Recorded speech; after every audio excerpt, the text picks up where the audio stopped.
Doğu Türkistan Haber Ajansı haberlerine hoş geldiniz. Doğu Türkistan Sürgün Hükümeti'nin düzenlediği sosyal medya anketi, Doğu Türkistan'da aktif sosyal medya kullanıcılarının çoğunluğu tarafından Doğu Türkistan'la Çin arasındaki devam eden çatışmaya çözüm olarak bağımsız Doğu Türkistan Devleti'ni tercih ettiklerini gösterdi.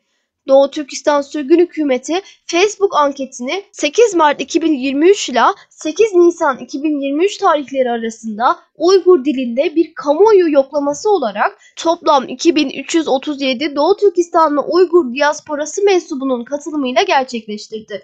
Ankete göre Facebook'ta yanıt veren Doğu Türkistanlıların %99'u Doğu Türkistan'la Çin arasında devam eden çatışmaya çözüm olarak bağımsız bir devleti tercih ederken yalnızca %1'i Çin yönetimi altında daha fazla özerklik tercih ediyor. Uygur diasporası üyelerinin çoğunluğu Facebook kullandığından Facebook anketi Twitter'dan daha fazla yanıt aldı.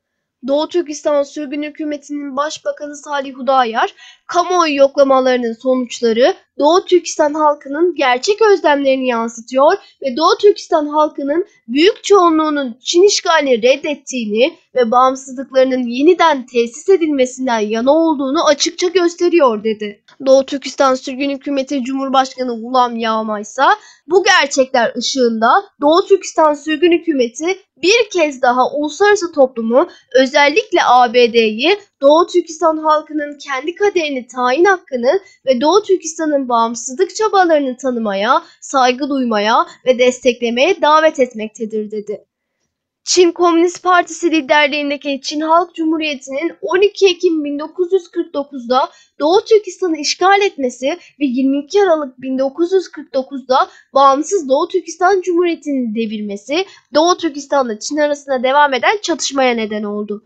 Doğu Türkistan halkı yıllardır Çin işgaline sürekli olarak direnmiş ve ülkesinin bağımsızlığını talep etmiştir. Çin hükümeti 2014 yılından bu yana Doğu Türkistan'da bölücülük ve aşırıcılıkla mücadele kisvesi altında Uygurları, Kazakları, Kırgızları ve diğer Türk halklarını hedef alan bir soykırım kampanyası yürütüyor. Sincan polis dosyaları gibi kamuya açık ve sızan belgelerdeki Çin üst düzey devlet yetkililerinin açıklamaları, Çin hükümetinin Doğu Türkistan'ın yerli Türk nüfusu arasındaki bağımsız yanlısı düşüncelerle mücadele etmek için soykırım uyguladığını gösteriyor. Son yıllarda Doğu Türkistan Sürgün Hükümeti, Çin'in zulmünün soykırım olarak tanınması, Doğu Türkistan'ın işgal altındaki ülke statüsünün tanınması, Doğu Türkistan'ın bağımsızlık hakkının desteklenmesi kampanyasına öncülük etmiştir. Doğu Türkistan Sürgün Hükümeti birçok Uygur ve diğer Türk halkları Doğu Türkistan'ın bağımsızlığını geri getirmenin, Çin'in devam eden sömürgeleştirme ve soykırım kampanyasını sona erdirmenin, insan hakları, insan özgürlükleri ve insan varlığını sağlamanın tek yolu olduğuna inanıyor.